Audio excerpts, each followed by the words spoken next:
अस्सलाम वालेकुम। आज हम बना रहे हैं किचन क्यूट से। इसके लिए हमें चाहिए होगा पहले रिबन। हमने रिबन ले लेनी है, स्टिक्स ले लेनी है और इसके लिए यूएचयू ले लेनी है। हम इस तरह से साइड पे पहले यूएचयू लगाएंगे और इस तरह से फोल्ड करेंगे और फोल्ड करते करते हम इस तरह से घुमाते जाएंगे। गौर से देखें किस तरह से ये घुमा रही हूँ मैं। आप भी इस तरह से घुमाएंगे तो इजीली आप खुद भी इजीली बना सकते हैं। हम इस तरह से घुमाते जाएंगे और ये रोज़ की शेप में आता जाएगा। मैंने छोटे साइज़ के रोज़ बनाए हैं।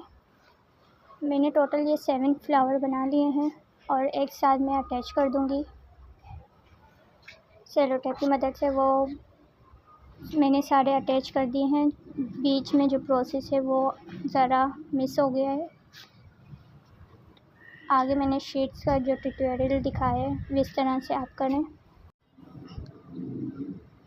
अब हमने इसको शेप में शीट ले लेनी है और इस तरह से फोल्ड कर लेनी है और इस तरह से नीचे की तरफ यूएचयू लगाकर इसको उल्टा करके हम पेस्ट करेंगे तो ये इजीली अटैच हो जाएगी।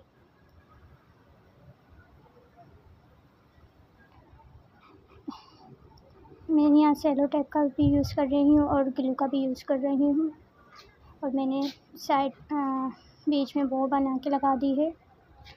ये हमारा मिनी किचन बुके रेडी है। मैंने इसमें किचन अटैच कर दिए और हम इसको अपने पर्स में यूज़ करेंगे। बहुत ब्यूटीफुल लगता है। आप भी इस तरह से बनाकर लगाएं। अगर मेरी वीडियो पसंद आए तो मेरे चैनल को सब्सक्राइब कीजिए। Thank you.